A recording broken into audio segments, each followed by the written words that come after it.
Oh, hello, and welcome back to Baby Elias's Stories. We now return to Anne of Green Gables by Lucy Maud Montgomery. Chapter 2. Matthew Cuthbert is surprised. Matthew Cuthbert and the sorrel mare jogged comfortably over the 8 miles to Bright River. It was a pretty road, running along between snug farmsteads, with now and again a bit of balsamy fair wood to drive through, or a hollow where wild plums hang out their filmy bloom.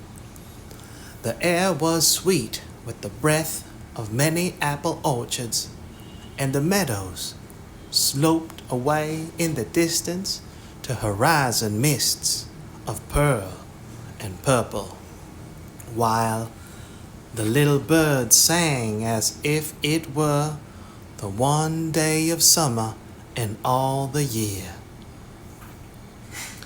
Matthew enjoyed the drive after his own fashion, except during the moments when he met women and had to nod to them.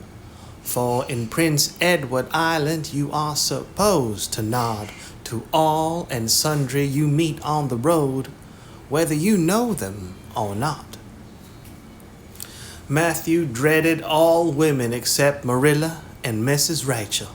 He had an uncomfortable feeling that the mysterious creatures were secretly laughing at him. He may have been quite right in thinking so, for he was an odd-looking personage, with an ungainly figure and long iron-gray hair that touched his stooping shoulders, and a full, soft brown beard, which he had worn ever since he was 20.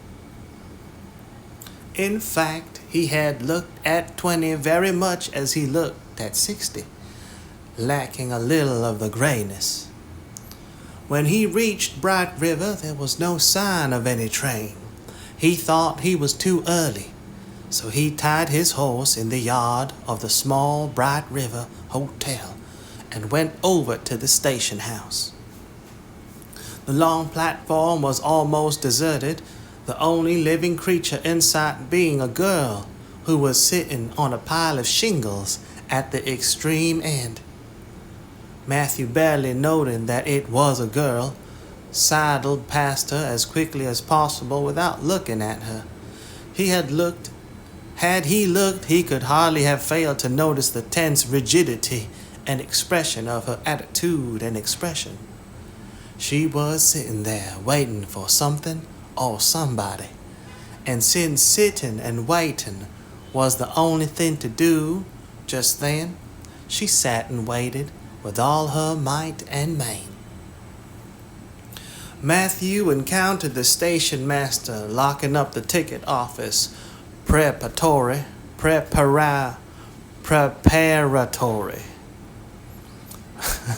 Matthew encountered the station master locking up the ticket office preparatory. Good Lord. Preparatory, serving as or carrying out preparation for a task or undertaking. Preparatory, preliminary. Matthew encountered the station master locking up the ticket office preparatory to going home for supper, and asked him if the 5:30 train would soon be along. "The 5:30 train has been in and gone half an hour ago," answered the brisk official, "but there was a passenger dropped off for you, a little girl. She's sitting out there on the shingles. I asked her to go into the ladies' waiting room, but she informed me gravely that she preferred to stay outside. There was more scope for imagination, she said. She's a case, I should say." "Well, I'm not expecting a girl," said Matthew blankly. "It's a boy I've come for. He should be here. Mrs. Alexander Spencer was to bring him over from Nova Scotia for me." The station master whistled. "Guess there's some mistake," he said. "Mrs. Spencer came off the train with that girl and gave her into my charge. Said you and your sister were adopting her from an orphan asylum and that you would be along for her presently. That's all I know about it, and I haven't got any more orphans concealed hereabouts." "I don't understand," said Matthew helplessly, wishing that Marilla was at hand to cope with the situation. "Well, you'd better question the girl," said the station master carelessly. "I dare say she'll be able to explain. She's got a tongue of her own, that's certain. Maybe they were out of boys of the brand you wanted." He walked jauntily away, being hungry, and the unfortunate Matthew was left to do that which was harder for him than bearding a lion in its den. Walk up to a girl, a strange girl, an orphan girl, and demand of her why she wasn't a boy. Matthew groaned in spirit as he turned about and shuffled gently down the platform towards her. She had been watching him ever since he had passed her, and she had her eyes on him now. Matthew was not looking at her, and would not have seen what she was really like if he had been, but an ordinary observer would have seen this. A child of about 11, garbed in a very short, very tight, very ugly dress of yellowish-gray wincey. She wore a faded brown sailor hat, and beneath the hat, extending down her back, were 2 braids of very thick, decidedly red hair. Her face was small, white and thin, also much freckled. Her mouth was large, and so were her eyes, which looked green in some lights, and moods and gray in others.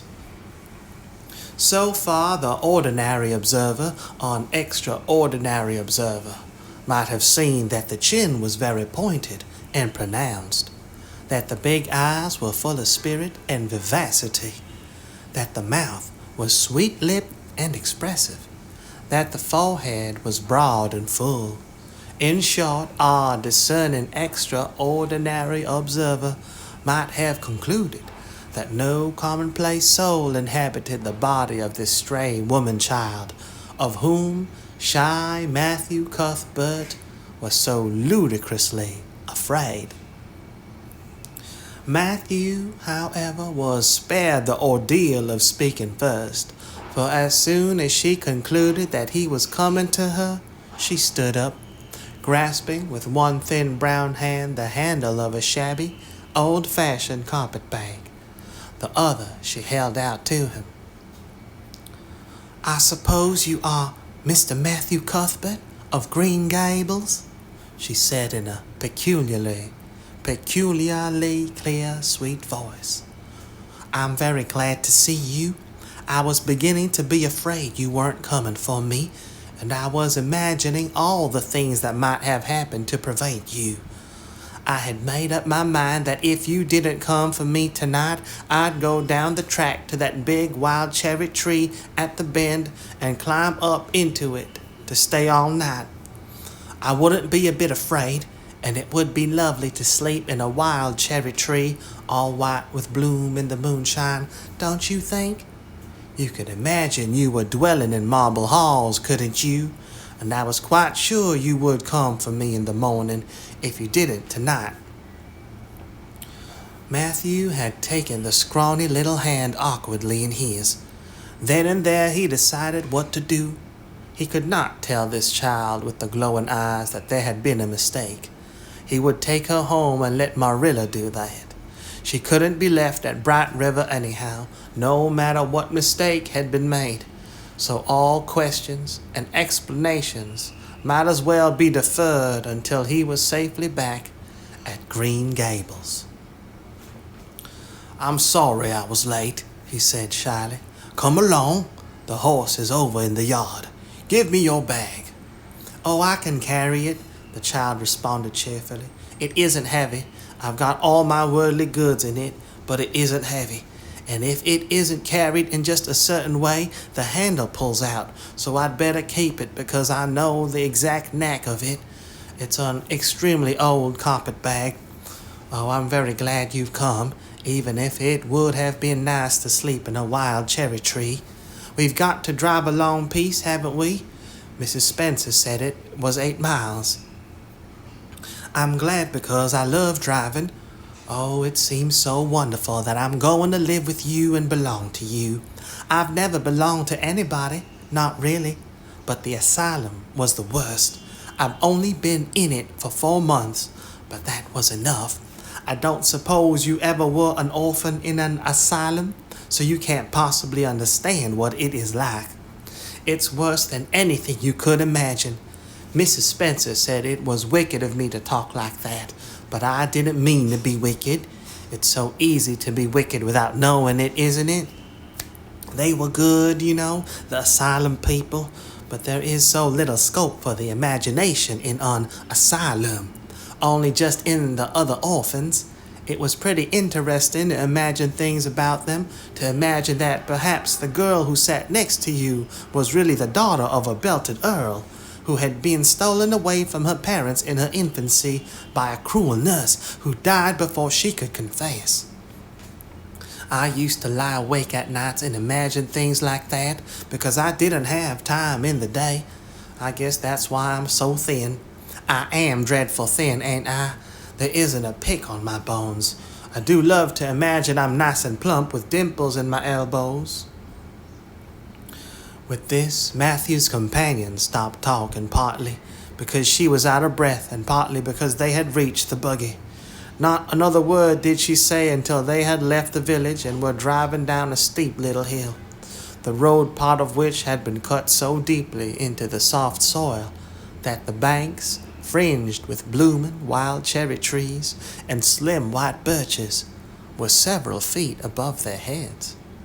The child put out her hand and broke off a branch of wild plum that brushed against the side of the buggy. Isn't it beautiful? What did that tree leaning out from the bank all white and lacy make you think of? She asked. Well, now, I don't know, said Matthew. Why, a bride, of course. A bride in all white with a lovely misty veil. I've never seen one, but I can imagine what she would look like. I don't ever expect to be a bride myself. I'm so homey. Nobody will ever want to marry me unless it might be a foreign missionary. I suppose a foreign missionary mightn't be very particular, but I do hope that someday I shall have a white dress. That is my highest ideal of earthly bliss. I just love pretty clothes, and I've never had a pretty dress in my life that I can remember. But of course, it's all the more to look forward to, isn't it? And then I can imagine that I'm dressed gorgeously. This morning, when I left the asylum, I felt so ashamed because I had to wear this horrid old wincey dress. All the orphans had to wear them, A merchant in Hopeton last winter donated 300 yards of wincey to the asylum. Some people said it was because he couldn't sell it, but I'd rather believe that it was out of the kindness of his heart. Wouldn't you? When we get on the train, I felt as if everybody must be looking at me and pitying me. When we got on the train, I felt as if everybody must be looking at me and pitying me, but I just went to work and imagined that I had on the most beautiful pale blue silk dress, because when you are imagining, you might as well imagine something worthwhile. And a big hat, all flowers and nodding plumes and a gold watch and kid gloves and boots. I felt cheered up right away, and I enjoyed my trip to the island with all my might. I wasn't a bit sick coming over in the boat, neither was Mrs. Spencer, although she generally is. She said she hadn't time to get sick, watching to see that I didn't fall overboard. She said she never saw the beat of me for prowling about, but if it kept her from being seasick, it's a mercy I did prowl, isn't it? And I wanted to see everything that was to be seen on that boat because I didn't know whether I'd ever have another opportunity. Oh, there are a lot more cherry trees all in bloom. This island is the bloomiest place. I just love it already, and I'm so glad I'm going to live here. I've always heard that Prince Edward Island was the prettiest place in the world, and I used to imagine I was living here, but I never really expected I would. It's delightful when your imaginations come true, isn't it? But those red roads are so funny. When we got into the train at Charlottetown, and the red roads began to flash past, I asked Mrs. Spencer what made them red, and she said she didn't know, and for pity's sake not to ask her any more questions. She said I must have asked her 1,000 already. I suppose I had to, but how you going to find out about things if you don't ask questions? And what does make the roads red? Well now, I don't know, said Matthew. Well, that is one of the things to find out sometime. Isn't it splendid to think of all the things there are to find out about? It just makes me feel glad to be alive. It's such an interesting world. It wouldn't be half so interesting if we know all about everything, wouldn't it? There'd be no scope for imagination then, would there? But am I talking too much? People are always telling me I do. Would you rather I didn't talk? If you say so, I'll stop. I can stop when I make up my mind to it, although it's difficult. Matthew, much to his own surprise, was enjoying himself. Like most quiet folks, he liked talkative people, when they were willing to do the talking themselves and did not expect him to keep up his end of it. But he had never expected to enjoy the society of a little girl. Women are bad enough in all conscience, but little girls are worse. But little girls were worse. He detested the way they had of sidling past him timidly with sidewise glances, as if they expected him to gobble them up at a mouthful if they ventured to say a word. That was the Avonlea type of well-bred little girl. But this freckled witch was very different, and although he found it rather difficult for his slower intelligence to keep up with her brisk mental processes, he thought that he kinda liked her chatter, so he said as shyly as usual, "Oh, you can talk as much as you like. I don't mind." "Oh, I'm so glad. I know you. And I know you and I are going to get along fine together. It's such a relief to talk when one wants to and not be told that children should be seen and not heard. I've had that said to me 1,000,000 times if I have once. And people laugh at me because I use big words. But if you have big ideas, you have to use big words to express them, haven't you?" "Well now, that seems reasonable," said Matthew. Mrs. Spencer said that my tongue must be hung in the middle, but it isn't. It's firmly fastened at one end. Mrs. Spencer said your place was named Green Gables. I asked her all about it, and she said there were trees all round it. I was gladder than ever. I just love trees, and there weren't any at all about the asylum, only a few poor weeny-teeny things out in front with little whitewashed cagey things about them. They just looked like orphans themselves, those trees did. It used to make me want to cry to look at them. I used to say to them, 'Oh, you poor little things.' If you were out in a great big woods with other trees all around you, and little mosses and June bells growing over your roots, and a brook not far away, and birds singing in your branches, you could grow, couldn't you? But you can't where you are. I know just exactly how you feel, little trees. I felt sorry to leave them behind this morning. You do get so attached to things like that, don't you? Is there a brook anywhere near Green Gables? I forgot to ask Mrs. Spencer that." "Well now, yes. There's one right below the house. Fancy! It's always been one of my dreams to live near a brook.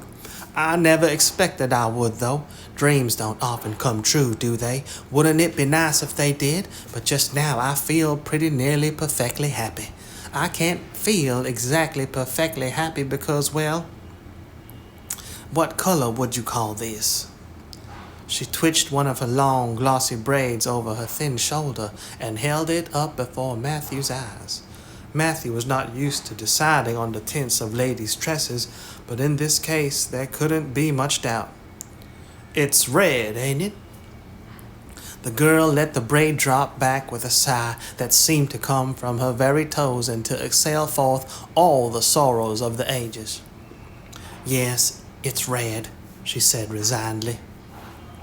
"Now you see why I can't be perfectly happy. Nobody could who has red hair. I don't mind the other things so much, the freckles and the green eyes and my skinniness. I can imagine them away. I can imagine that I have a beautiful rose leaf complexion and lovely starry violet eyes, but I cannot imagine that red hair away. I do my best, I think to myself. Now my hair is a glorious black, black as the raven's wings. As the raven's wing. But all the time I know it is just plain red, and it breaks my heart. It will be my lifelong sorrow. I read of a girl once in a novel who had a lifelong sorrow, but it wasn't red hair. Her hair was pure gold, rippling back from her alabaster brow. What is an alabaster brow? I never could find out. Can you tell me?" "Well now, I'm afraid I can't," said Matthew, who was getting a little dizzy. He felt as he had once felt in his rash youth when another boy had enticed him on the merry-go-round at a picnic. "Well, whatever it was, it must have been something nice, because she was divinely beautiful. Have you ever imagined what it must feel like to be divinely beautiful?" "Well now, no, I haven't," confessed Matthew ingenuously. "I have often. Which would you rather be if you had the choice? Divinely beautiful or dazzlingly clever or angelically good?" "Well now, I don't know exactly." "Neither do I. I can never decide. But it doesn't make much real difference, for it isn't likely I'll ever be either. It's certain I'll never be angelically good. Mrs. Spencer says, 'Oh, Mr. Cuthbert, oh, Mr. Cuthbert, oh, Mr. Cuthbert.'" This was not what Mrs. Spencer had said. Neither had the child tumbled out of the buggy, nor had Matthew done anything astonishing. They had simply rounded a curve in the road and found themselves in the avenue. The avenue, so called by the Newbridge people, was a stretch of road 400 or 500 yards long, completely arched over with huge, wide-spreading apple trees planted years ago by an eccentric old farmer. Overhead was one long canopy of snowy, fragrant blue. Below the boughs, the air was full of purple twilight, and far ahead a glimpse of painted sunset sky shone like a great rose window at the end of a cathedral aisle. Its beauty seemed to strike the child dumb. She leaned back in the buggy, her thin hands clasped before her, her face lifted rapturously to the white splendor above. Even when they had passed out and were driving down the long slope to Newbridge, she never moved or spoke. Still, with rapt face, she gazed afar into the sunset west, with eyes that saw visions trooping splendidly across that glowing background. Through Newbridge, a bustling little village where dogs barked at them and small boys hooted and curious faces peered from the windows, they drove, still in silence. When 3 more miles had dropped away behind them, the child had not spoken. She could keep silence. It was evident, as energetically as she could talk. "I guess you're feeling pretty tired and hungry," Matthew ventured to say at last, accounting for her long visitation of dumbness with the only reason he could think of. "But we haven't very far to go now. Only another mile." She came out of her reverie with a deep sigh and looked at him with the dreamy gaze of a soul that had been wandering afar, star-led.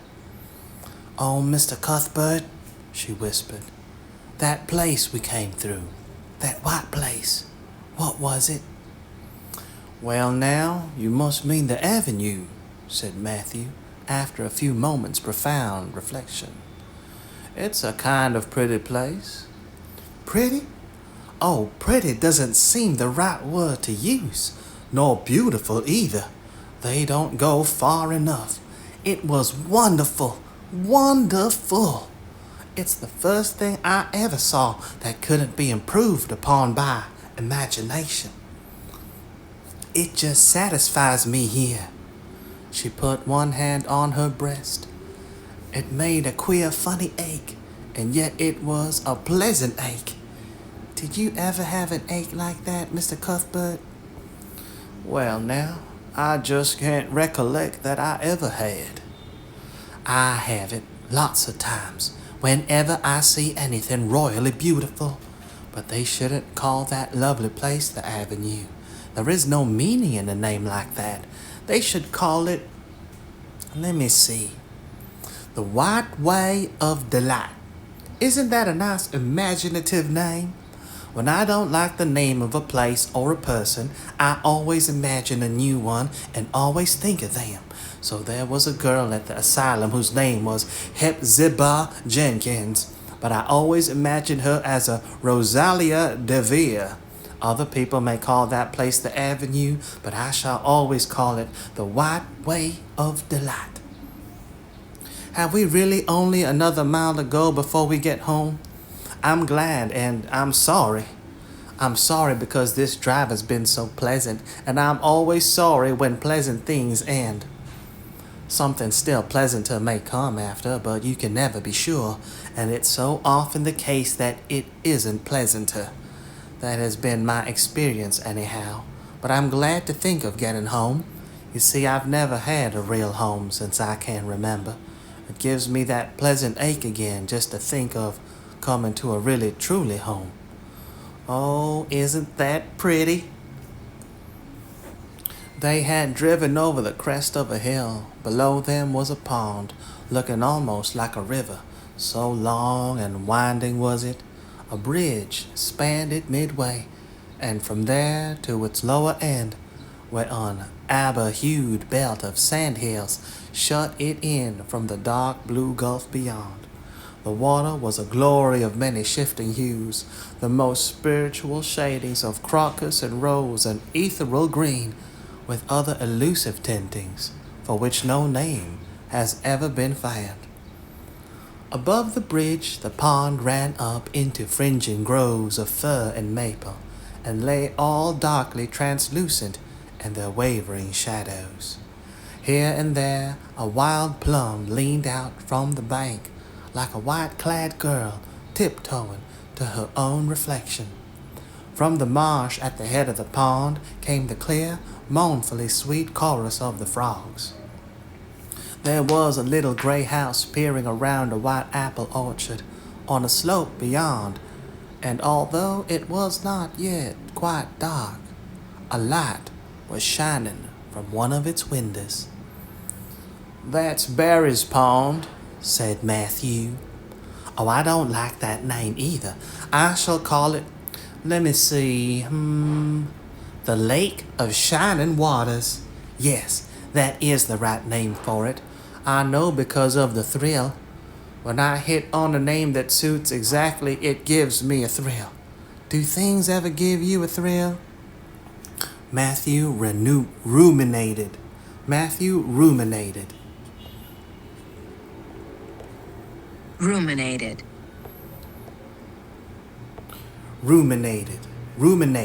Think deeply about something. Of a ruminant, chew the cud. Ruminate. Think about. Chew the cud. Matthew ruminated. "Well now, yes. It always kinda gives me a thrill to see them ugly white grubs that spade up in the cucumber beds. I hate the look of them. Oh, I don't think that can be exactly the same kind of a thrill. Do you think it can? There doesn't seem to be much connection between grubs and lakes of shining waters, does there? But why do other people call it Barry's Pond?" "I reckon because Mr. Barry lives up there in that house. Orchard Slopes, the name of his place, If it wasn't for that big bush behind it, you could see Green Gables from here. But we have to go over the bridge and round by the road, so it's near half a mile further." "Has Mr. Barry any little girls? Well, not so very little either, about my size." "He's got one about 11. Her name is Diana." "Oh," with a long indrawing of breath, "what a perfectly lovely name." "Well, now, I don't know. There's something dreadful heathenish about it, seems to me. I'd rather Jane or Mary or some sensible name like that. But when Diana was born, there was a schoolmaster boarding there, and they gave him the naming of her, and he called her Diana." "I wish there had been a schoolmaster like that around when I was born then. Oh, here we are at the bridge. I'm going to shut my eyes tight. I'm always afraid going over bridges. I can't help imagining that perhaps just as we get to the middle, they'll crumple up like a jackknife and nip us. So I shut my eyes. But I always have to open them for all when I think we're getting near the middle. Because you see, if the bridge did crumple, I'd want to see it crumple. What a jolly rumble it makes. I always like the rumble part of it. Isn't it splendid there are so many things like in the world? Isn't it splendid there are so many things to like in this world? When we're over. Now I'll look back. Good night, dear lake of shining waters. I always say good night to the things I love, just as I would to people. I think they like it. That water looks as if it was smiling at me." When they had driven up the further hill and around a corner, Matthew said, "We're pretty near home now. That's Green Gables over." "Oh, don't tell me," she interrupted breathlessly, catching at his partially raised arm and shutting her eyes that she might not see his gesture. "Let me guess. I'm sure I'll guess it right." She opened her eyes and looked about her. They were on the crest of a hill. The sun had set some time since, but the landscape was still clear in the mellow afterlight. To the west, a dark church spire rose up against a marigold sky.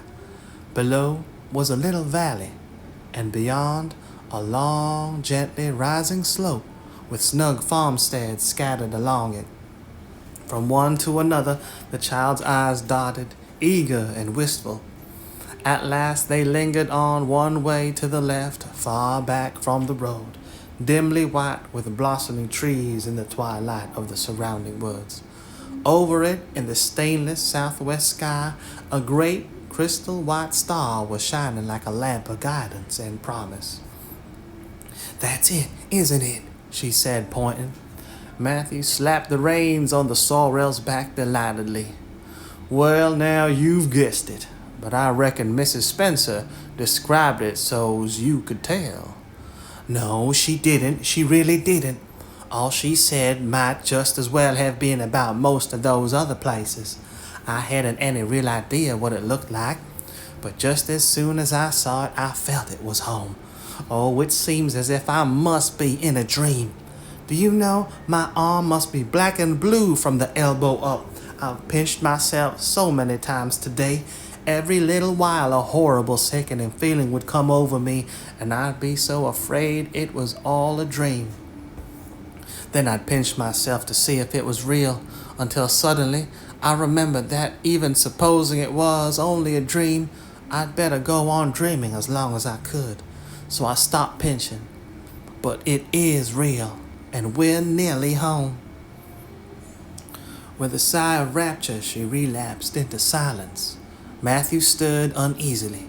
He felt glad that it would be Marilla, and not he, who would have to tell this waif of the world that the home she longed for was not to be hers after all. They drove over Lynde's Hollow, where it was already quite dark, but not so dark that Mrs. Rachel could not see them from her window vantage, and up the hill and into the long lane of Green Gables. By the time they arrived at the house, Matthew was shrinking from the approaching revelations with an energy he did not understand. It was not of Marilla or himself he was thinking of the trouble this mistake was probably going to make for them, but of the child's disappointment.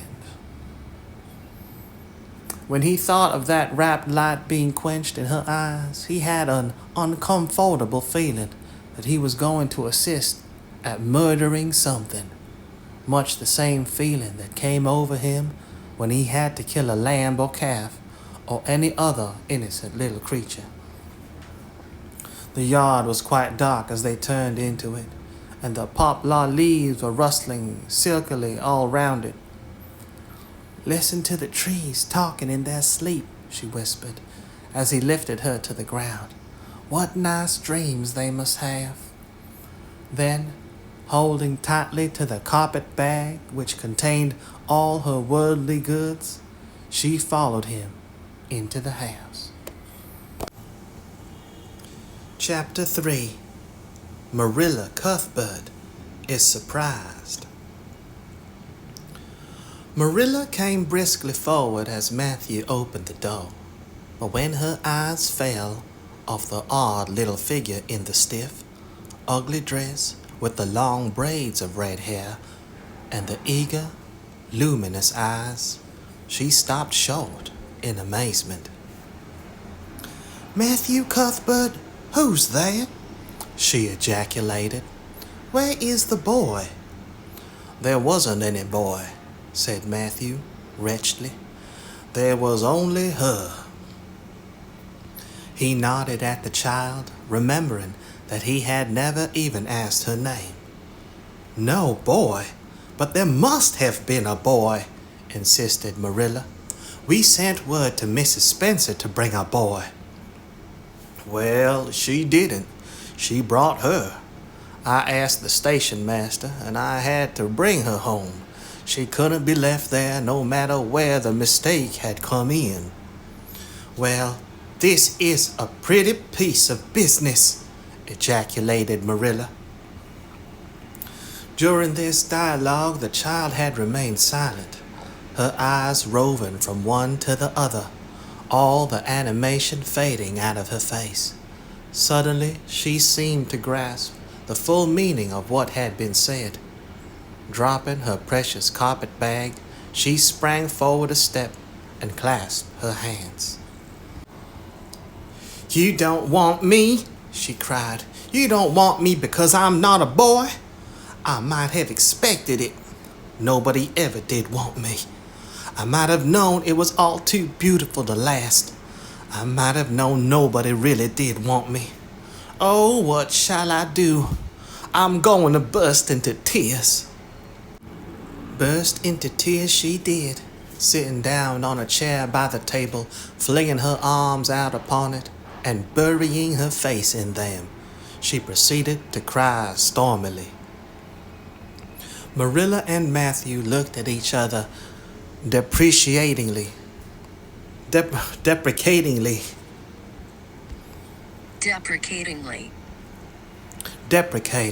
expressing disapproving. Marilla and Matthew looked at each other deprecatingly across the stove. Neither of them knew what to say or do. Finally, Marilla stepped lamely into the breach. Well, there's no need to cry so about it." "Yes, there is need." The child raised her head quickly, revealing a tear-stained face and trembling lips. "You would cry too, if you were an orphan and had come to a place you thought was going to be home and found that they didn't want you because you weren't a boy. Oh, this is the most tragical thing that ever happened to me." Something like a reluctant smile, rather rusty from long disuse, mellowed Marilla's grim expression. "Well, don't cry any more. We're not going to turn you out of doors tonight. You'll have to stay here until we investigate this affair. What's your name?" The child hesitated for a moment. "Will you please call me Cordelia?" she said eagerly. "Call you Cordelia? Is that your name?" No, it's not exactly my name, but I would love to be called Cordelia. It's such a perfectly elegant name. I don't know what on earth you mean. If Cordelia isn't your name, what is it? Anne Shirley reluctantly faltered forth the owner of that name. But oh, please do call me Cordelia. It can't matter much to you what you call me if I'm only going to be here a little while, can it? And Anne is such an unromantic name. Unromantic fiddlesticks, said the unsympathetic Marilla. Anne is a real good, plain, sensible name. You've no need to be ashamed of it. Oh, I'm not ashamed of it, explained Anne. Only I like Cordelia better. I've always imagined that my name was Cordelia at least. At least I always have of late years. When I was young, I used to imagine it was Geraldine, but I like Cordelia better now. If you call me Anne, please call me Anne spelled with an E. What difference does it make how it's spelled? Asked Marilla with another rusty smile as she picked up the teapot. Oh, it makes such a difference. It looks so much nicer when you hear a name pronounced. Can't you always see it in your mind, just as if it was printed out? I can, and A-N-N looks dreadful, but A-N-N-E looks so much more distinguished. If you'll only call me Anne, spelled with an E, I shall try to reconcile myself to not being called Cordelia. Very well, then, Anne spelled with an E. Can you tell us how this mistake came to be made? We sent word to Mrs. Spencer to bring us a boy. Were there no boys at the asylum? Oh yes, there was an abundance of them, but Mrs. Spencer said distinctly that you wanted a girl about 11 years old, and the matron said she thought I would do. You don't know how delighted I was. I couldn't sleep all night for joy. Oh, she added reproachfully, turning to Matthew. Why didn't you tell me at the station that you didn't want me and leave me there? If I hadn't seen the white way of delight and the lake of shining waters, it wouldn't be so hard. What on earth does she mean? Demanded Marilla, staring at Matthew. She's just referring to some conversation we had on the road, said Matthew hastily. I'm going out to put the mare in, Marilla. Have tea ready when I come back. Did Mrs. Spencer bring anybody over besides you? Continued Marilla when Matthew had gone out. She brought Lily Jones for herself. Lily is only 5 years old, and she is very beautiful and had nut brown hair. If I was very beautiful and had nut brown hair, would you keep me? No, we want a boy to help Matthew on the farm. A girl would be of no use to us. Take off your hat. I'll lay it in your bag on the hall table. Anne, with an E, took off her hat meekly. Matthew came back presently, and they sat down to supper. But Anne could not eat. In vain she nibbled at the bread and butter, and pecked at the crab apple, preserved out of the little scalloped glass dish by her plate. She did not really make any headway at all. You're not eating anything, said Marilla sharply, eyeing her as if it were a serious shortcoming. Anne sighed. I can't. I'm in the depths of despair. Can you eat when you are in the depths of despair?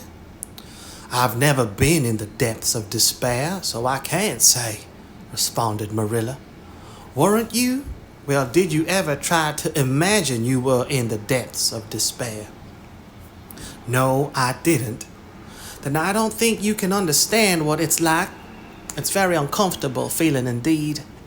It's very uncomfortable feeling indeed. When you try to eat, a lump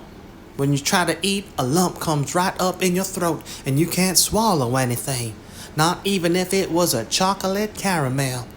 I had one chocolate caramel once 2 years ago, and it was simply delicious. I've often dreamed since then that I had a lot of chocolate caramels, but I always wake up just when I'm going to eat them. I do hope you won't be offended because I can't eat. Everything is extremely nice, but still, I cannot eat." "I guess she's tired," said Matthew, who hadn't spoken since his return from the barn. "Best put her to bed, Marilla." Marilla had been wondering where Anne should be put to bed.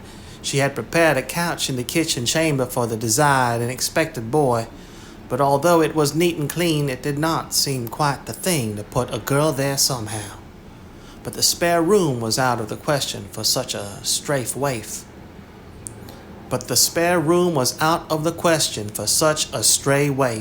So there remained only the east gable room. Marilla lighted a candle and told Anne to follow her, which Anne spiritlessly did, taking her hat and carpet bag from the hall table as she passed. The hall was fearsomely clean. The little gable chamber in which she presently found herself seemed still cleaner. Marilla set the candle on a three-legged, three-cornered table and turned down the bedclothes. "I suppose you have a nightgown?" she questioned. Anne nodded. "Yes, I have two. The matron of the asylum made them for me. They are fearfully skimpy. There is never enough to go around in an asylum, so things are always skimpy, at least in a poor asylum like ours. I hate skimpy night dresses, but one can dream just as well in them as in lovely trailing ones with frills around the neck. That's one consolation." "Well, undress as quick as you can and go to bed. I'll come back in a few minutes for the candle. I daren't trust you to put it out yourself. You'll likely set the place on fire." When Marilla had gone, Anne looked around her wistfully. The whitewashed walls were so painfully bare and staring that she thought they must ache over her own bareness. The floor was bare too, except for a round braided mat in the middle, such as Anne had never seen before. In one corner was the bed, a high, old-fashioned one with 4 dark, low-turned posts. In the other corner was the aforesaid 3-corner table, adorned with a fat, red velvet pincushion hard enough to turn the point of the most adventurous pin. Above it hung a little 6x8 mirror. Midway between table and bed was the window, with an icy white muslin frill over it. And opposite was the washstand. The whole apartment was of a rigidity not to be described in words, but which sent a shiver to the very marrow of Anne's bones. With a sob, she hastily discarded her garments, put on the skimpy nightgown, and sprang into bed, where she burrowed face downward into the pillow and pulled the clothes over her head. When Marilla came up for the light, various skimpy articles of raiment scattered most untidily over the floor, and a certain tempestuous appearance of the bed were the only indications of any presence save her own. She deliberately picked up Anne's clothes, placed them neatly on a prim yellow chair, and then, taking up the candle, went over to the bed. "Good night," she said, a little awkwardly, but not unkindly. Anne's white face and big eyes appeared over the bedclothes with a startling suddenness.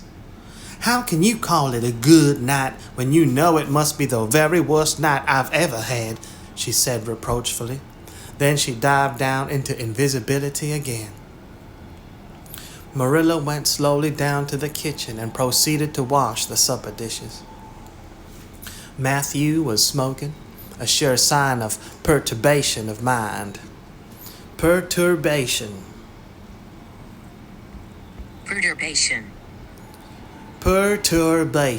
Anxiety, mental uneasiness. Perturbation, a deviation of a system, moving object, or process from its regular or normal state.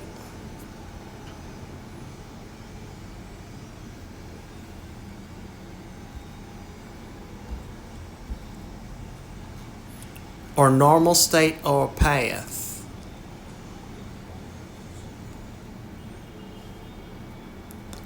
A deviation of a system, moving object, or process from its regular or normal state of path caused by an outside influence.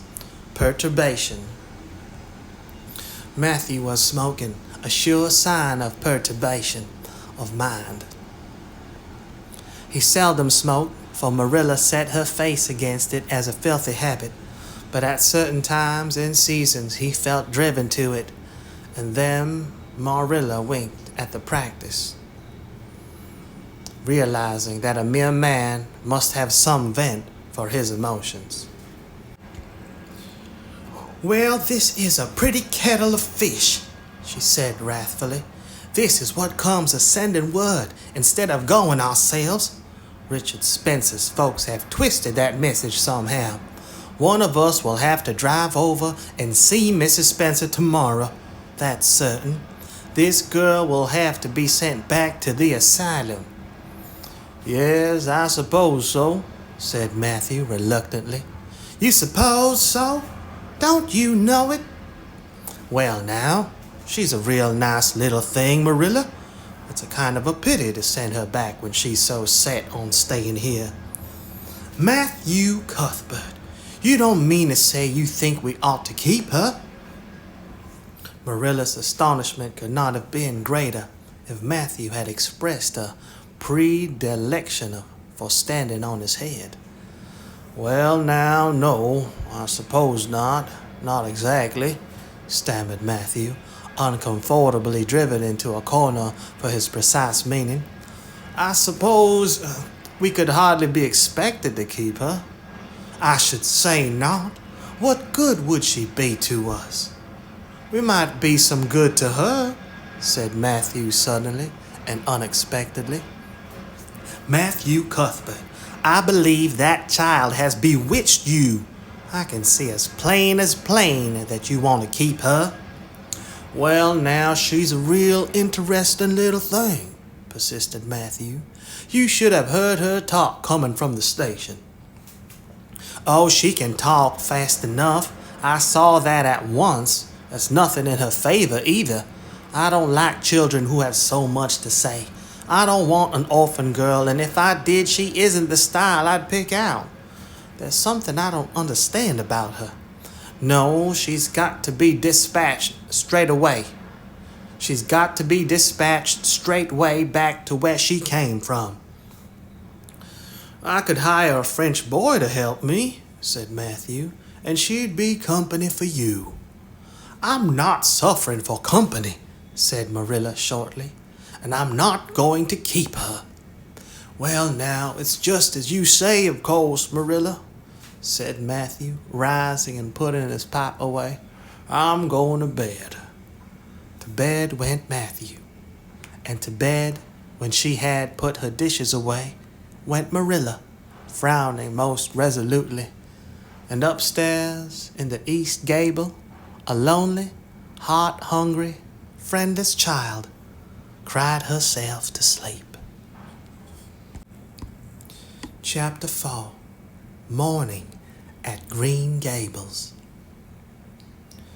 It was broad daylight when Anne woke and sat up in bed, staring confusedly at the window through which a flood of cherry sunshine was pouring, and outside of which something white and feathery waved across glimpses of blue sky. For a moment she could not remember where she was. First came a delightful thrill as something very pleasant, then a horrible remembrance. This was Green Gables, and they didn't want her because she wasn't a boy. But it was morning, and yes, it was a cherry tree in full bloom outside her window. With a bound, she was out of bed and across the floor. She pushed up the sash. It went up stiffly and creakily, as if it hadn't been open for a long time, which was the case, and it stuck so tight that nothing was needed to hold it up. Anne dropped on her knees and gazed out into the June morning, her eyes glistening with delight. Oh, wasn't it beautiful? Wasn't it a lovely place? Suppose she wasn't really going to stay here.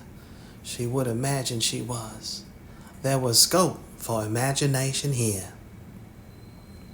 A huge cherry tree grew outside, so close that its boughs tapped against the house, and it was so thick-set with blossoms that hardly a leaf was to be seen.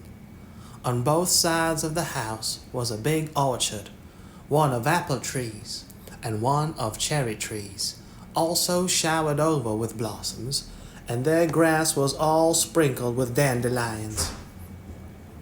In the garden below were lilac trees, purple with flowers, and their dizzily sweet fragrance drifted up to the window on the morning wind. Below the garden, a green field lush with clover sloped down to the hollow where the brook ran and where scores of white birches grew, upspringing airily out of an undergrowth suggestive of delightful possibilities in ferns and mosses and woodsy things generally. Beyond it was a hill, green and feathery with spruce and fir. There was a gap in it where the gray gable end of the little house she had seen from the other side of the lake of shining waters was visible.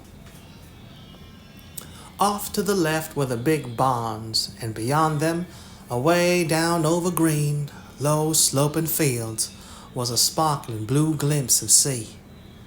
Anne's beauty-loving eyes lingered on it all, taking everything greedily in.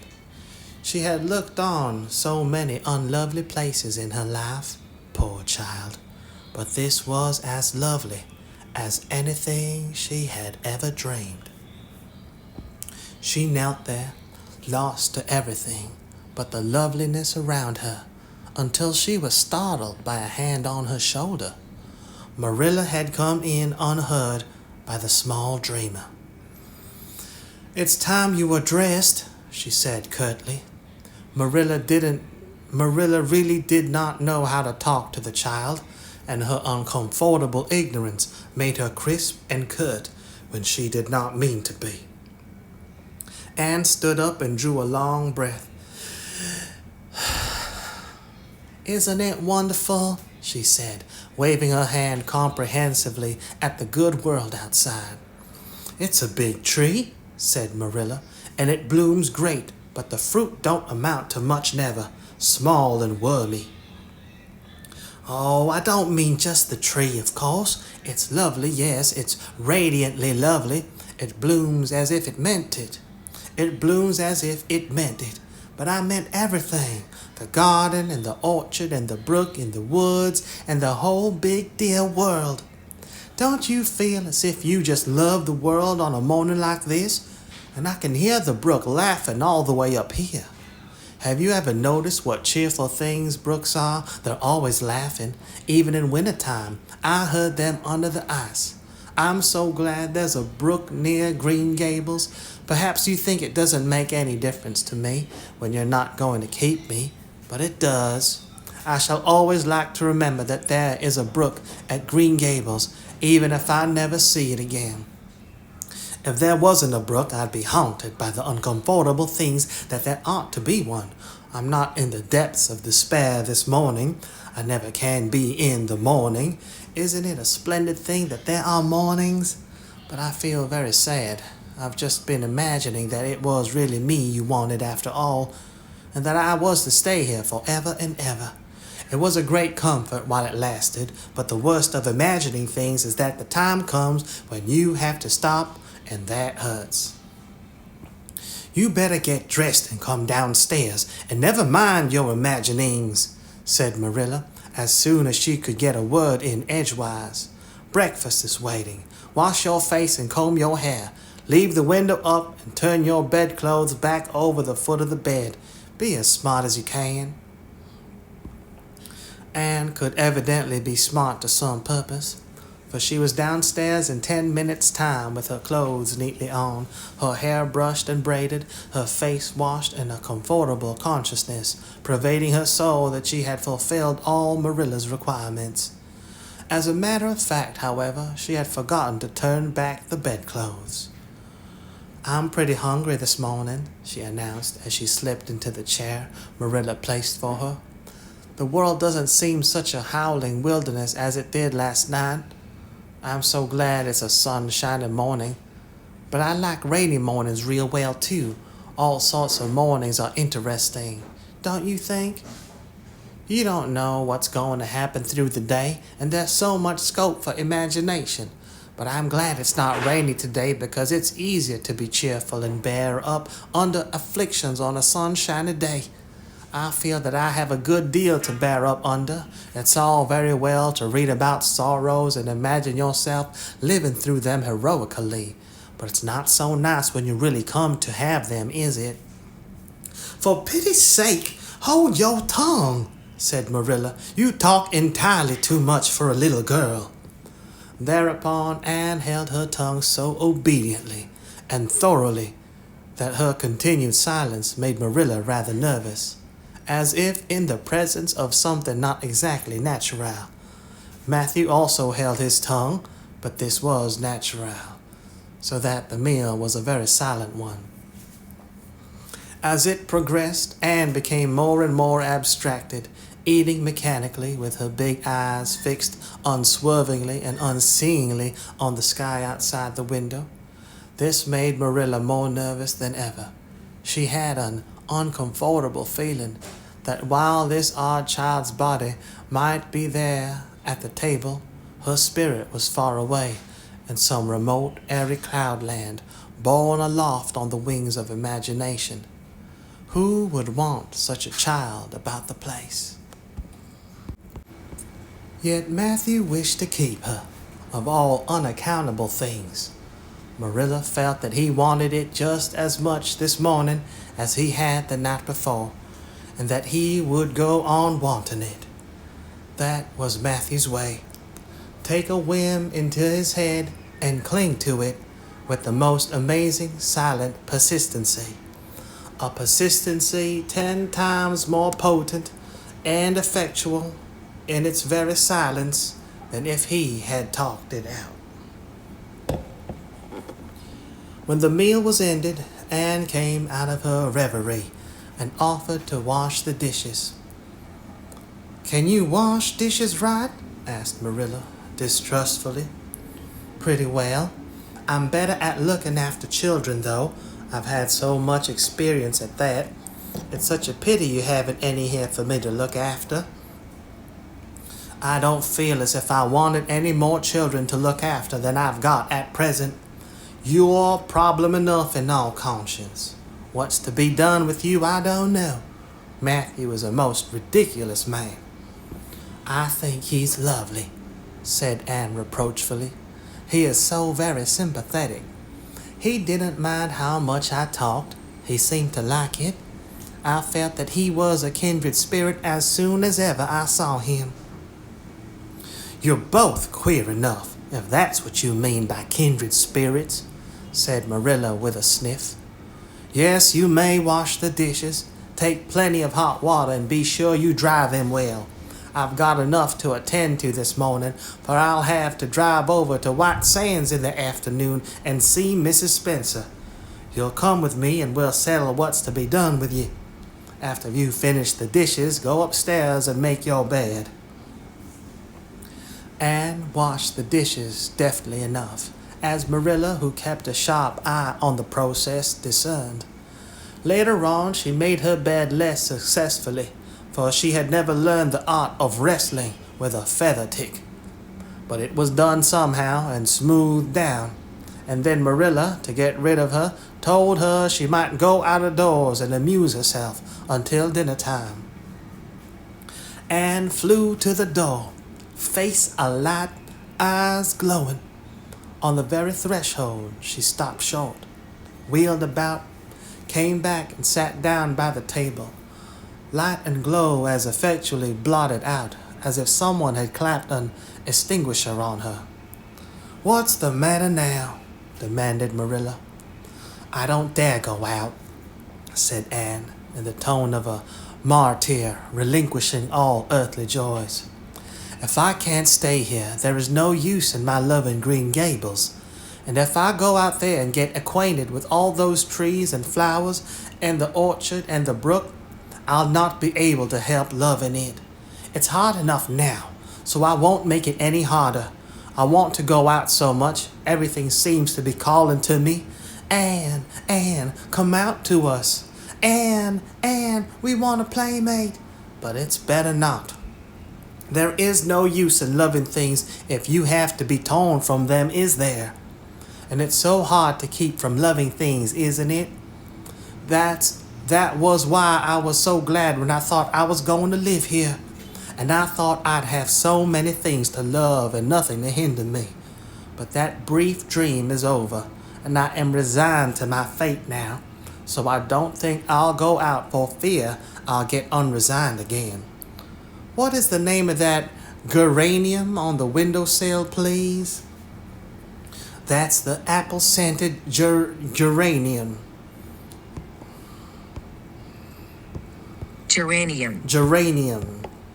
Geranium, a herbaceous plant or small shrub of a genus that comprises the cranesbills and their relatives. Geraniums bear a long, narrow fruit that is said to be shaped like the bill of a crane. Geranium. That's the apple-scented geranium. Oh, I don't mean that sort of a name. I mean just the name you gave it yourself. Didn't you give it a name? May I give it one then? May I call it, let me see, Bonnie would do. May I call it Bonnie while I'm here? Oh, do let me. Goodness, I don't care. But what on earth is the sense of naming a geranium? Oh, I like things to have handles, even if they are only geraniums. It makes them seem more like people. How do you know? But that it hurts a geranium's feelings just to be called a geranium and nothing else. You wouldn't like to be called nothing but a woman all the time. Yes, I shall call it Bonnie. I named that cherry tree outside my bedroom window this morning. I called it Snow Queen because it was so white. Of course, it won't always be in blossom. But one can imagine that it is, can't one? I never in all my life saw or heard anything to equal her, muttered Marilla, beating a retreat down to the cellar after potatoes. She is kind of interesting, as Matthew says. I can feel already that I'm wondering what on earth she'll say next. She'll be casting a spell over me, too. She's cast it over Matthew. That look he gave me when he went out said everything he said or hinted last night over again. I wish he was like other men and would talk things out. A body could answer back then and argue him into reason, but what's to be done with a man who just looks? Anne had relapsed into reverie with her chin in her hands and her eyes on the sky when Marilla returned from her cellar pilgrimage. There Marilla left her until the early dinner was on the table. I suppose I can have the mare and buggy this afternoon, Matthew, said Marilla. Matthew nodded and looked wistfully at Anne. Marilla intercepted the look and said grimly, I'm going to drive over to White Sands and settle this thing. I'll take Anne with me, and Mrs. Spencer will probably make arrangements to send her back to Nova Scotia at once. I'll set your tea out for you, and I'll be home in time to milk the cows. Still, Matthew said nothing, and Marilla had a sense of having wasted words and breath. There is nothing more aggravating than a man who won't talk back, unless it is a woman who won't. Matthew hitched the sorrel into the buggy in due time, and Marilla and Anne set off. Matthew opened the yard gate for them, and as they drove slowly through, he said to nobody in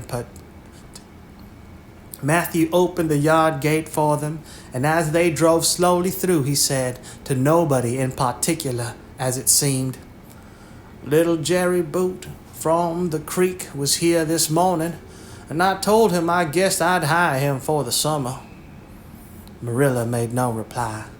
but she hit the unlucky sorrel such a vicious clip with the whip that the fat mare, unused to such treatment, whizzed indignantly down the lane at an alarming pace. Marilla looked back once as the buggy bounced along and saw that aggravating Matthew leaning over the gate, looking wistfully after them. Chapter 5. Anne's History. "Do you know," said Anne confidentially, "I've made up my mind to enjoy this drive. It's been my experience that you can nearly always enjoy things if you make up your mind firmly that you will. Of course, you must make it up firmly. I am not going to think about going back to the asylum while we're having our drive. I'm just going to think about the drive. Oh, look, there's one little early wild rose out. Isn't it lovely? Don't you think it must be glad to be a rose? Wouldn't it be nice if roses could talk? I'm sure they could tell us such lovely things. And isn't pink the most bewitching color in the world? I love it, but I can't wear it. Red-headed people can't wear pink, not even in imagination. Did you ever know of anybody whose hair was red when she was young, but got to be another color when she grew up?" "No, I don't know as I ever did," said Marilla mercilessly. "And I shouldn't think it likely to happen in your case either." Anne sighed. "Well, that is another hope gone. My life is a perfect graveyard of buried hopes. That's a sentence I read in a book once, and I say it over to comfort myself whenever I'm disappointed in anything." "I don't see where the comforting comes in myself," said Marilla.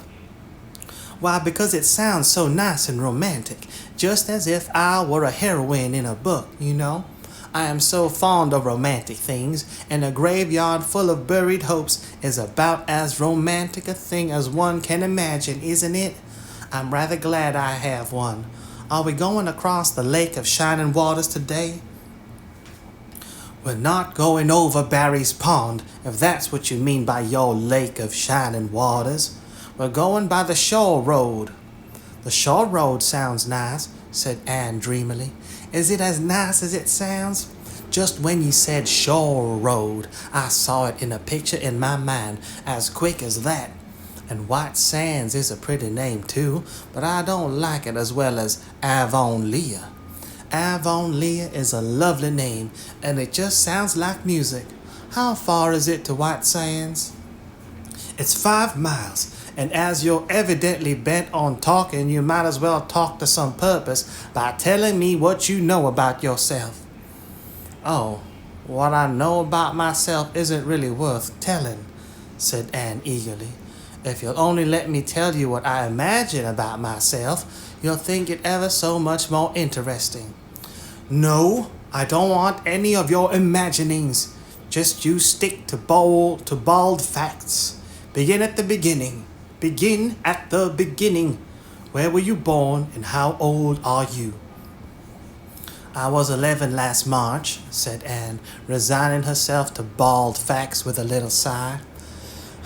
"And I was born in Bolingbroke, Nova Scotia. My father's name was Walter Shirley, and he was a teacher in Bolingbroke High School. My mother's name was Bertha Shirley. Aren't Walter and Bertha lovely names? I'm so glad my parents had nice names. It would be a real disgrace to have a father named, well, say Jedediah, wouldn't it?" "I guess it doesn't matter what a person's name is as long as he behaves himself," said Marilla, feeling herself called upon to inculcate a good and useful moral. Inculcate. Inculcate, instill, an attitude, idea, or habit by persistent instruction. Inculcate, instill, imbue. "I guess it doesn't matter what a person's name is as long as he behaves himself," said Marilla, feeling herself called upon to inculcate a good and useful moral. "Well, I don't know," Anne looked thoughtful. "I read in a book once that a rose by any other name would smell as sweet. but I've never been able to believe it. I don't believe a rose would be as nice if it was called a thistle or a skunk cabbage. I suppose my father could have been a good man even if he had been called Jedediah, but I'm sure it would have been a cross. Well, my mother was a teacher in the high school too, but when she married father, she gave up teaching, of course. A husband was enough responsibility. Mrs. Thomas said that they were a pair of babies and as poor as church mice. They went to live in a weeny-teeny little house in Bolingbroke. I've never seen that house, but I imagined it thousands of times. I think it must have honeysuckle over the parlor window and lilacs in the front yard and lilies of the valley just inside the gate. Yes, and muslin curtains in all the windows. Muslin curtains give a house such an air. I was born in that house. Mrs. Thomas said I was the homeliest baby she ever saw. I was so scrawny and tiny and nothing but eyes, but that mother thought I was perfectly beautiful. I should think a mother would be a better judge than a poor woman who came in to scrub, wouldn't you? I'm glad she was satisfied with me anyhow. I would feel so sad if I thought I was a disappointment to her, because she didn't live very long after that, you see. She died of fever when I was just 3 months old. I do wish she'd lived long enough for me to remember calling her mother. I don't think it would be so sweet to say mother, don't you? And father died 4 days afterwards from fever too. That left me an orphan and folks were at their wits' end. So Mrs. Thomas said what to do with me. You see, nobody wanted me even then. It seems to be my fate. Father and mother had both come from places far away, and it was well known they hadn't any relatives living. Finally, Mrs. Thomas said she'd take me, though she was poor and had a drunken husband. She brought me up by hand. Do you know if there is anything in being brought up by hand that ought to make people who are brought up that way better than other people?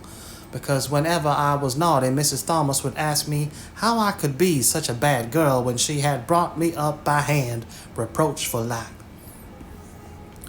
And Mr. and Mrs. Thomas moved away from Bolingbroke to Marysville, and I lived with them until I was 8 years old. I helped look after the Thomas children. There were 4 of them younger than me, and I can tell you they took a lot of looking after. Then Mr. Thomas was killed, falling under a train, and his mother offered to take Mrs. Thomas and the children, but she didn't want me. Mrs. Thomas was at her wits' end, so she said what to do with me. Then Mrs. Hammond from up the river came down and said she'd take me, seeing I was handy with children, and I went up the river to live with her in a little clearing among the stumps. It was a very lonesome place. I'm sure I could never have lived there if I hadn't had an imagination. Mr. Hammond worked a little sawmill up there, and Mrs. Hammond had 8 children. She had twins 3 times. I like babies in moderation, but twins 3 times is succession. I like babies in moderation, but twins 3 times in succession is too much. I told Mrs. Hammond so firmly when the last pair came, I used to get so dreadfully tired carrying them about. I lived upriver with Mrs. Hammond over 2 years, and then Mr. Hammond died and Mrs. Hammond broke up housekeeping. She divided her children among her relatives and went to the States. I had to go to the asylum at Hopeton because nobody would take me. They didn't want me at the asylum either. They said they were overcrowded as it was, but they had to take me, and I was there 4 months until Mrs. Spencer came. Anne finished up with another sigh of relief this time. Evidently, she did not like talking about her experiences in a world that had not wanted her.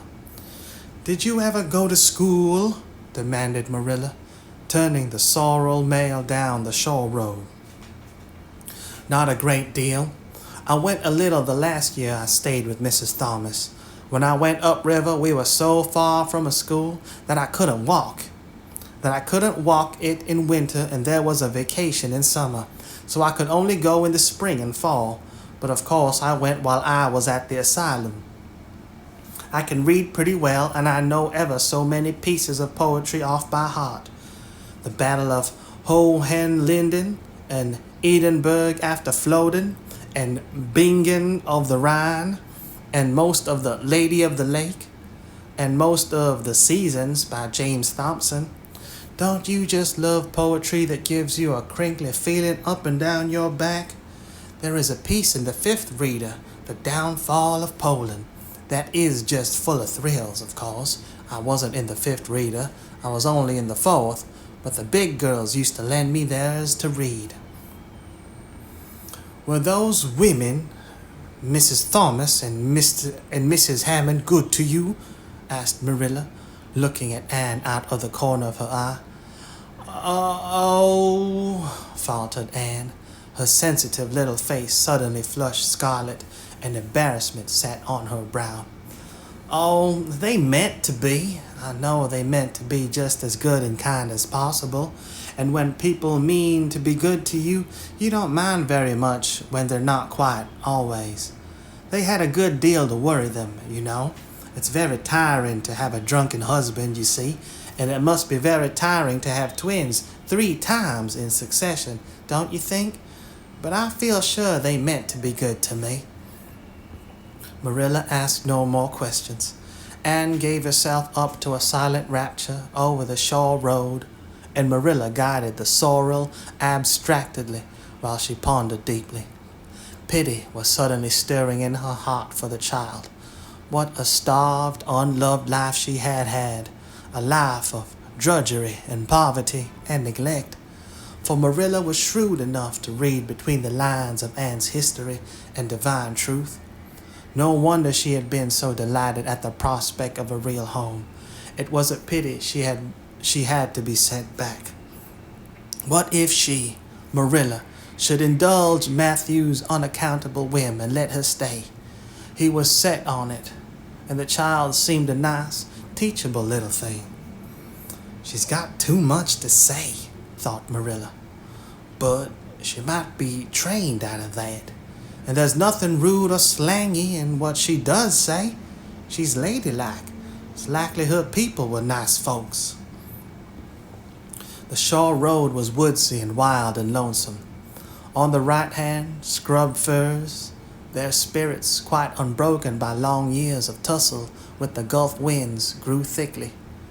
On the left were the steep red sandstone cliffs, so near the track in places that a mare of less steadiness than the sorrel might have tried the nerves of the people behind her.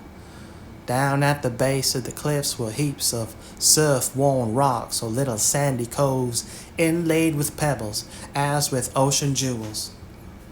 Beyond lay the sea, shimmering and blue, and over it soared the gulls, their pinions flashing silvery in the sunlight. Isn't the sea wonderful?" said Anne, rousing from a long, wide-eyed silence. "Once, when I lived in Marysville, Mr. Thomas hired an express wagon and took us all to spend the day at the shore, 10 miles away. I enjoyed every moment of that day, even if I had to look after the children all the time. I lived it over in happy dreams for years, but this shore is nicer than Marysville shore. the Marysville shore. Aren't those girls splendid? Would you like to be a girl? I think I would, that is, if I couldn't be a human girl. Don't you think it would be nice to wake up at sunrise and swoop down over the water and away out over that lovely blue all day? And then at night to fly back to one's nest? Oh, I can just imagine myself doing it. What big house is that just ahead, please?" "That's the White Sands Hotel. Mr. Kirk runs it, but the season hasn't begun yet. There are heaps of Americans come there for the summer. They think this shore is just about right." "I was afraid it might be Mrs. Spencer's place," said Anne mournfully. "I don't want to go there somehow. It will seem like the end of everything." Chapter 6. Marilla Makes Up Her Mind. Get there they did, however, in due season. Mrs. Spencer lived in a big yellow house at White Sands Cove, and she came to the door with surprise and welcome mingled on her benevolent face. "Dear, dear," she exclaimed, You're the last folks I was looking for today, but I'm real glad to see you. You'll put your horse in, and how are you, Anne?" "I'm as well as can be expected, thank you," said Anne smilelessly. A blight seemed to have descended on her. "I suppose we'll stay a little while to rest the mare," said Marilla, "but I promised Matthew I'd be home early. The fact is, Mrs. Spencer, there's been a queer mistake somewhere, and I've come over to see where it is. We sent word, Matthew and I, for you to bring us a boy from the asylum. We told your brother Robert to tell you we wanted a boy 10 or 11 years old." Marilla Cuthbert, you don't say so," said Mrs. Spencer in distress. "Why, Robert sent word down by his daughter Nancy, and she said you wanted a girl. Didn't she, Flora Jane?" Appealing to her daughter, who had come out to the steps. "She certainly did, Miss Cuthbert," corroborated Flora Jane earnestly. "I'm dreadfully sorry," said Mrs. Spencer. "It's too bad, but it certainly wasn't my fault. You see, Miss Cuthbert, I did the best I could, and I thought I was following your instructions. Nancy is a terrible, flighty thing. I've often had to scold her well for her heedlessness." "It was our own fault," said Marilla resignedly.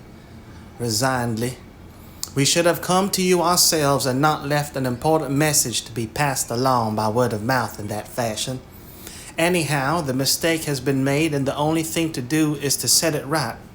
Can we send the child back to the asylum? I suppose they'll take her back, won't they?" "I suppose so," said Mrs. Spencer thoughtfully. "But I don't think it will be necessary to send her back. Mrs. Peter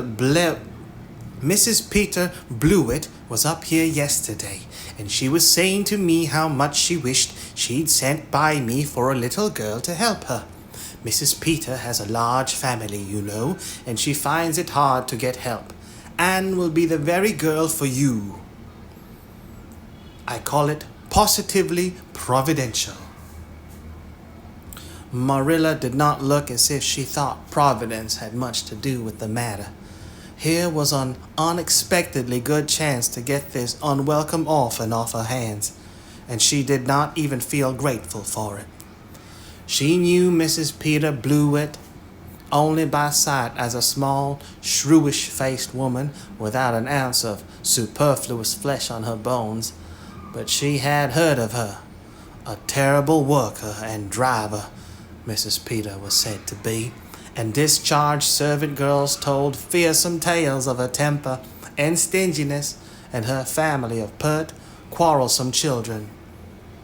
Marilla felt a qualm of conscience at the thought of handing Anne over to her tender mercies.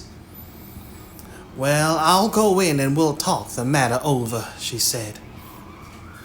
"And if there isn't Mrs. Peter coming up the lane this blessed minute," exclaimed Mrs. Spencer, bustling her guests through the hall into the parlor, where a deadly chill struck on them as if the air had been strained so long through dark green, closely drawn blinds that it had lost every particle of warmth it had ever possessed. "That is real lucky, for we can settle the matter right away. Take the armchair, Miss Cuthbert, and you sit here on the ottoman, and don't wiggle. Let me take your hats. Flora Jane, go out and put the kettle on. Good afternoon, Mrs. Blewett. We were just saying how fortunate it was you happened along. Let me introduce you to ladies. Mrs. Blewett, Miss Cuthbert. Please excuse me for just a moment. I forgot to tell Flora Jane to take the buns out of the oven." Mrs. Spencer whisked away. After pulling up the blinds, Anne, sitting mutely on the ottoman, with her hands clasped tightly on her lap, stared at Mrs. Blewett as one fascinated. Was she to be given into the keeping of this sharp-faced, sharp-eyed woman? She felt a lump coming up on her throat, and her eyes smarted painfully. She was beginning to be afraid she couldn't keep the tears back when Mrs. Spencer returned, flushed and beaming, quite capable of taking any and every difficulty, physical, mental, or spiritual, into consideration and settling it out of hand. "It seems there's been a mistake about this little girl, Mrs. Blewett," she said. "I was under the impression that Mr. and Miss Cuthbert wanted a little girl to adopt. I was certainly told so, but it seems it was a boy they wanted. So if you're still of the same mind you were yesterday, I think she'll be just the thing for you." Mrs. Blewett darted her eyes over Anne from head to foot. "How old are you? And what's your name?" she demanded. "Anne Shirley," faltered the shrinking child, not daring to make any stipulations regarding the spelling thereof. "And I'm 11 years old." "Humph! You don't look as if there was much to you, but you're wiry. I don't know, but the wiry ones are the best after all. Well, if I take you, you'll have to be a good girl, you know, good and smart and respectful. I'll expect you to earn your keep, and no mistake about that." "Yes, I suppose I might as well take her off your hands, Miss Cuthbert. The baby's awful fractious, and I'm clean worn out attending to him. If you like, I can take her right home now." Marilla looked at Anne and softened at sight of the child's pale face, with its look of mute misery. The misery of a helpless little creature who finds itself once more caught in the trap from which it had escaped. Marilla felt an uncomfortable conviction that, if she denied the appeal of that look, it would haunt her to her dying day. Moreover, she did not fancy Mrs. Blewett. To hand a sensitive, high-strung child over to such a woman? No, she could not take the responsibility of doing that. "Well, I don't know," she said slowly. "I didn't say that Matthew and I had absolutely decided that we wouldn't keep her. In fact, I may say that Matthew is disposed to keep her. I just came over to find out how the mistake had occurred. I think I'd better take her home again and talk it over with Matthew. I feel that I oughtn't to decide on anything without consulting him. If we make up our mind not to keep her, we'll bring or send her over to you tomorrow night. If we don't, you may know that she is going to stay with us. Will that suit you, Mrs. Blewett?" "I suppose it'll have to," said Mrs. Blewett ungraciously. During Marilla's speech, a sunrise had been dawning on Anne's face. First the look of despair faded out, then came a faint flush of hope. Her eyes grew deep and bright as morning stars. The child was quite transfigured. And a moment later, when Mrs. Spencer and Mrs. Blewett went out in quest of a recipe the latter had come to borrow, she sprang up and flew across the room to Marilla. "Oh, Miss Cuthbert, did you really say that? Perhaps you would let me stay at Green Gables?" she said in a breathless whisper, as if speaking aloud might shatter the glorious possibility. "Did you really say it, or did I only imagine that you did?" "I think you better learn to control that imagination of yours, Anne, if you can't distinguish between what is real and what isn't," said Marilla crossly. "Yes, you did hear me say just that and no more. It isn't decided yet, and perhaps we will conclude to let Mrs. Blewett take you after all. She certainly needs you much more than I do." "I'd rather go back to the asylum than go to live with her," said Anne passionately. "She looks exactly like a gimlet." Marilla smothered a smile under the conviction that Anne must be reproved for such a speech.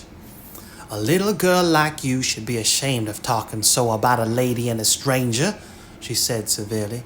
"Go back and sit down quietly and hold your tongue and behave as a good girl should." "I'll try to do and be anything you want me, if you'll only keep me," said Anne, returning meekly to her ottoman. When they arrived back at Green Gables that evening, Matthew met them in the lane. Marilla, from afar, had noted him prowling along it and guessed his motive. She was prepared for the relief she read in his face when he saw that she had at least brought back Anne. She was prepared for the relief she read in his face when he saw that she had at least brought back Anne back with her. But she said nothing to him relative to the affair until they were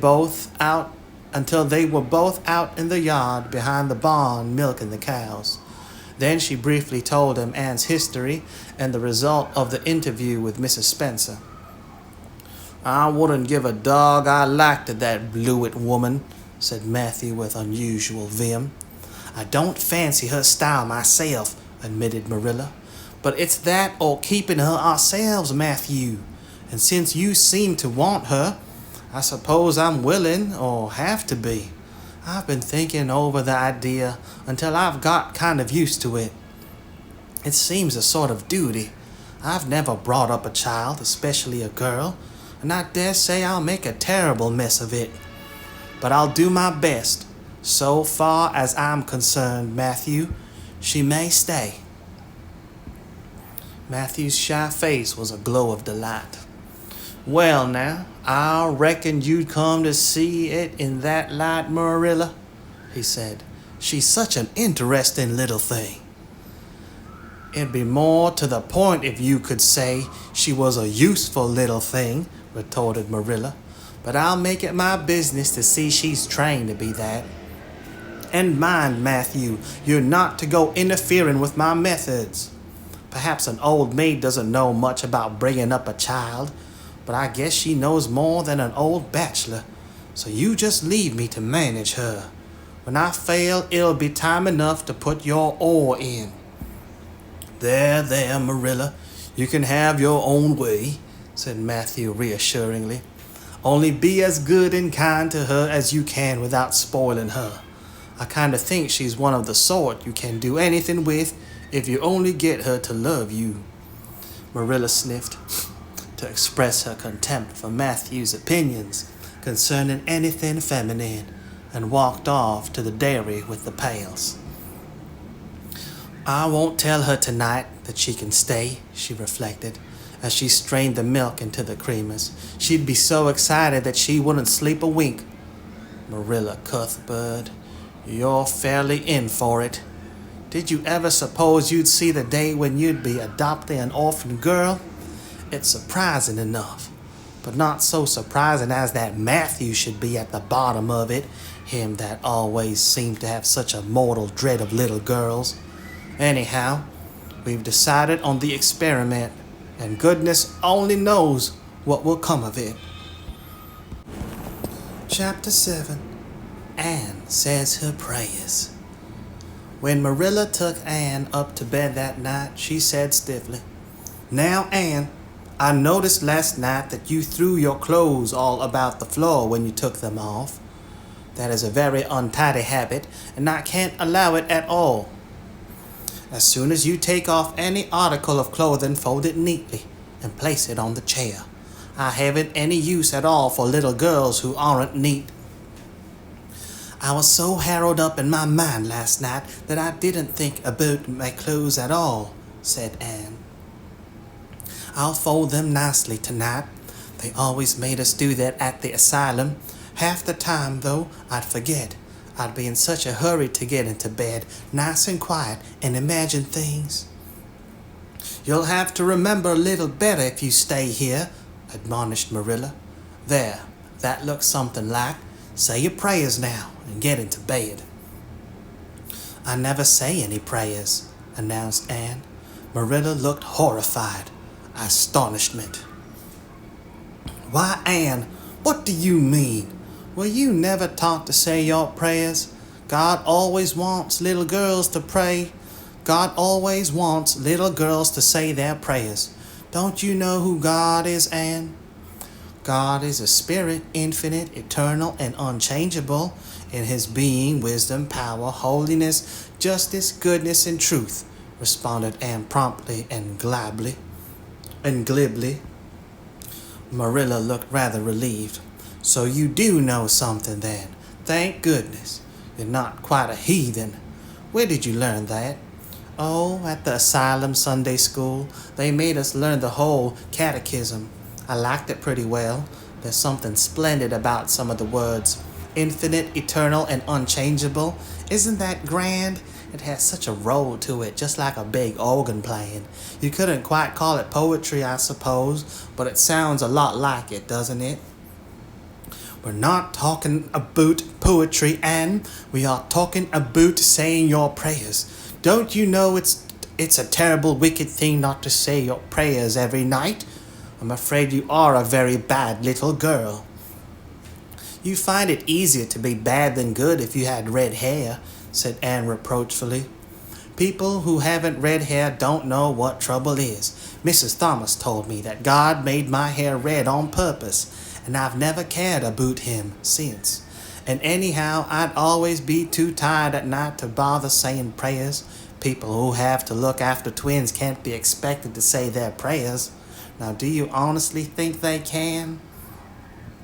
Marilla decided that Anne's religious training must be begun at once.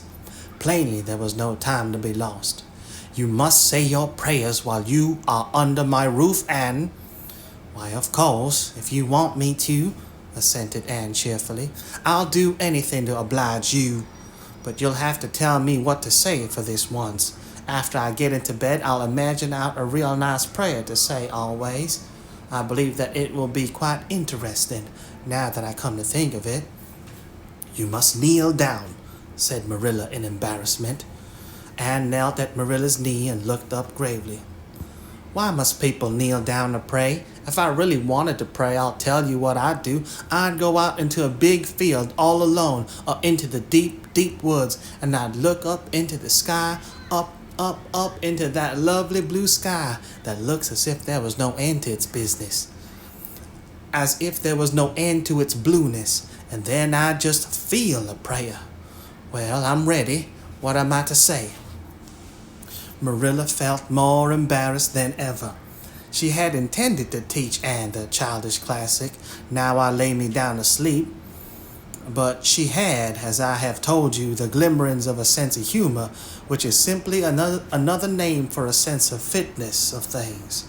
And it suddenly occurred to her that that simple little prayer, sacred to white-robed childhood lisping at motherly knees, was entirely unsuited to this freckled witch of a girl who knew and cared nothing about God's love, since she had never had it translated to her through the medium of human love. You're old enough to pray for yourself, Anne, she said finally. Just thank God for your blessings and ask him humbly for the things you want. I'll do my best, promised Anne, burying her face in Marilla's lap. Gracious Heavenly Father, that's the way the ministers say it in the church, so I suppose it's all right in private prayer, isn't it? She interjected, lifting her head for a moment. Gracious Heavenly Father, I thank Thee for the white way of delight and the lake of shining waters and Bonnie and the Snow Queen. I'm really extremely grateful for them, and that's all the blessings I could think of just now to thank Thee for. As for the things I want, they're so numerous that it would take a great deal of time to name them all, so I will only mention the two most important. Please let me stay at Green Gables, and please let me be good looking when I grow up. I remain yours respectfully, Anne Shirley. There, did I do all right? She asked eagerly, getting up. I could have made it much more flowery if I'd had a little more time to think of it. If I'd had a little more time to think it over.